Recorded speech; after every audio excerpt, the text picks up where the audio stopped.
Man, what's good, YouTube? It's your boy Mickal, aka Mr. Napier. But man, today, man, he called Ryan Garcia crazy and paid the price. If you guys new, me, hit that like button, subscribe and share, man. Y'all know the vibes, man. Now let's go ahead and get into this video. Wow. To this. Out back. From quitting on his knees against Tank Davis to cracking Devin Haney's jaw. Like everyone else in the building, Devin couldn't believe his eyes. After Garcia's erratic outbursts on social media, he was largely written off as a nutcase. And while I still think that's partially true, his left hook was as sharp as ever. Whether you love him or hate him, Garcia is one of the biggest— See, the thing is, bro, Ryan Garcia is not crazy. Why do you see? This is the thing. And when people start speaking the truth and facts, you know that about what's really going on in this world, you know what I'm saying? People are going to say he's damn ass crazy just because he's speaking facts. When you start speaking facts, people think you're crazy. They did the same shit with Kanye. Come on now. You gotta stop believing this bullshit ass government, what they be doing, bro. Come on now. Biggest shows in boxing. With a single punch, he changed the entire narrative surrounding him and proved all of us wrong. After losing to Gervonta Davis, we didn't know how Garcia would react. A fighter's first loss is a soul-crushing litmus test. You begin to doubt yourself and ask if this is really for you.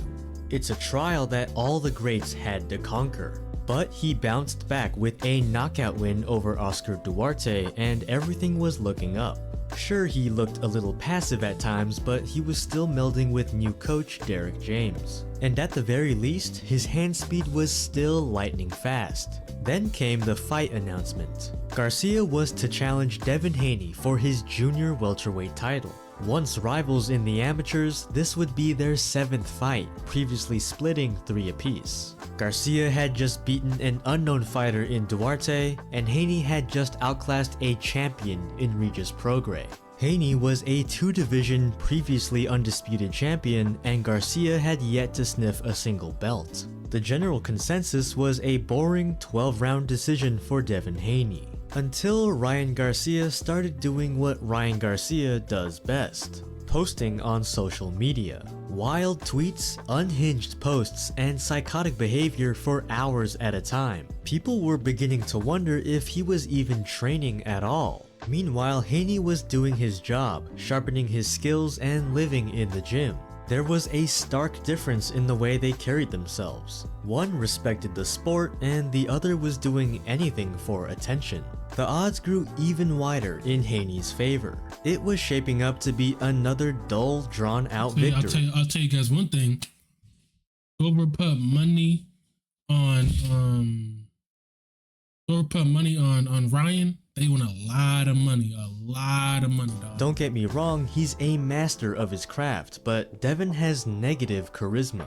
The poor guy can't sell pay-per-views, so call Ryan crazy or call it promotion, he definitely sold the fight. Millions of eyes were now on Garcia, pleading to not let this mentally ill man enter the ring. And whether or not it was a ruse to sell more tickets, something was definitely off with him. NGQ, doing what I do, all white, looking nice, okay, come through.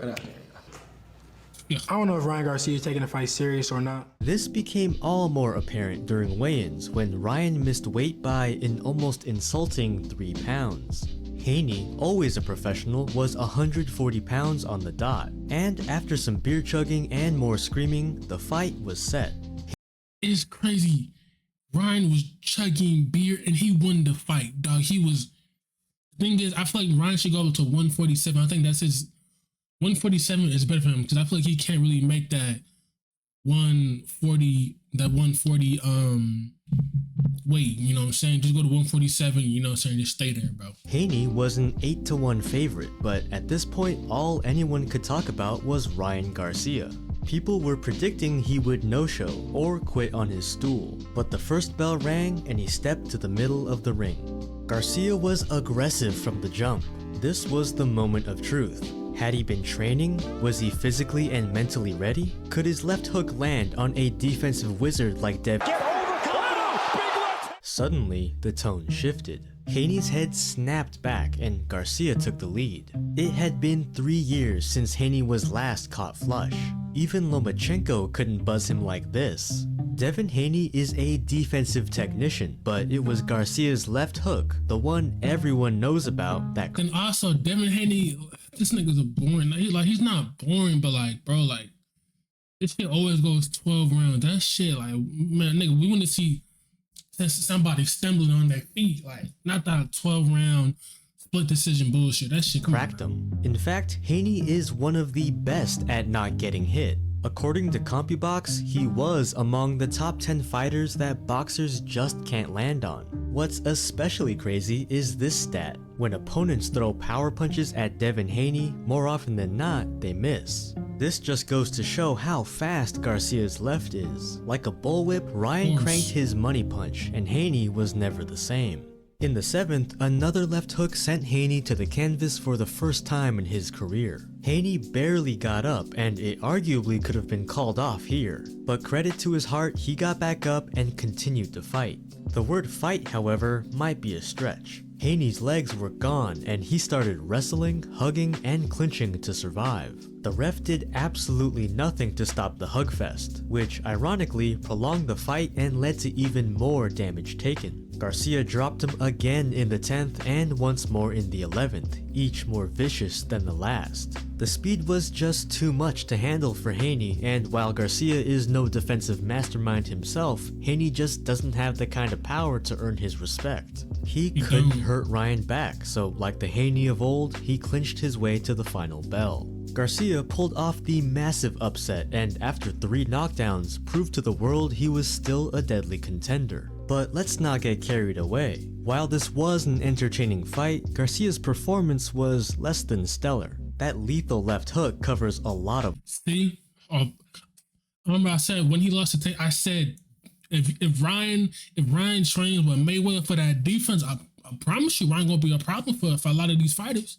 I tell you, Ryan already got the offense. He has the power. He has fast hands. Boom, left hook. If he works on that right hook, I'm trying to tell you, dog. You trying to do that Philly, that, you know what I'm saying, that Philly shit like this? How would they fight? Like, you know what I'm saying? How you do like that? Telling you, if he gets in the gym with Mayweather and works on his defense, I promise you it's gonna be a problem. For one, his now. just turnaround defense is atrocious. Once Haney realized he could just target the body, it became less of a novelty and more of a vulnerability. Future refs and opponents are likely to handle it better. You could also tell that Garcia was fighting off pure emotion. When Haney did land, Ryan went nuts, which, fair play, probably freaked Devin out. He punched Haney on the break and was playing to the crowd, which is fine when you're winning the fight, but in the future, if he fights emotionally and starts to lose, it could become destructive. But the biggest takeaway was Garcia's reluctance to jab. He somehow averaged less than a single jab landed per round, content to only throw 4 or 5. But every time he did jab, it set up his monster left hook. Poor Derek James. Boom, boom, left hook. Even though he couldn't have landed on Tank because Tank knew where it was coming. James was begging Ryan to work off the jab. Go get him! All right, off the jab. Right, do not, no, off the jab. Don't let him on the hook. It led to his success, but he abandoned it anyway. Then again, who needs to jab when you have a power punch like this? In a probable upset of the year, Ryan Garcia defeated Devin Haney in emphatic fashion. But does coming in 3 pounds overweight leave a stain on his win? Since Garcia was ineligible to win the belt, Haney remains as the so-called champion. This could have been a marquee win for Garcia's legacy if he captured the title, but that might only matter to hardcore boxing fans. Casuals scrolling Instagram or TikTok only see one thing: Garcia snapping Haney's neck back and sending him to the floor. In the 4-belt era, who you fight may be more important than what belt you own. As the great Jim Lampley put it, what's more important, being a champion with a title from a governing body in boxing, or being the king of the world? Right now, he's the king of the world. As for the extra 3 Also, Which one, the belts, or which one want to make 50 million like money? You know what I'm saying? When you retire, you still got that money. Pounds, it's impossible to know the effect it had on fight night, but we do know from his last bout that Haney typically rehydrates 25 pounds up to 165. Haney has made a career beating up guys 10 to 15 pounds lighter than him. It's only now that he ran into someone just as big. When Garcia fought Tank, he had to agree to a rehydration clause, limiting the amount of weight he could put back on. He was absolutely drained and weakened in that fight, whereas against Haney, he was at full strength. This leaves Ryan in a weird position. He beat the champ, but he doesn't have a belt. He's too big for junior welterweight, but he's never fought at welterweight. Compared to his contemporaries, he's technically the least accomplished. But he fought 2 of them, which is more than anyone else can say. He may not be a champion, but he's earning the most money and putting on the biggest fights. Right now, Ryan holds all the cards. He can fight whoever he wants because he's the pay-per-view draw. I just know somewhere Gervonta Davis is smiling. His win over Garcia looks even better now. Tank, who is generally perceived as just a puncher, Oh my god. That knockout was insane. Even better now. Tank, who is generally perceived as just a puncher, didn't even get touched by Ryan. Whereas Haney, who is seen as the more slick defensive boxer, got absolutely ravaged. In the post-fight press conference, Garcia admitted to drinking and partying during training camp, which leads me to believe he's still not completely mentally healthy. Him winning is only gonna exacerbate his issues, enabling him to believe his behavior is okay. Ryan Garcia needs real help, but as long as the left hook is landing, nothing will change. Okay, dog. There is, however, another champion in. Anyways, man, look, you know the vibes, man. If I like that, subscribe and all that, share. Film is Benny Bum account. That's, man. I see y'all into the next video, man. We out here. Y'all, we're on the road to 2,000 subs, man. You know the vibes, man. Let's keep going. You know what I'm saying? Let's keep grinding. And yeah.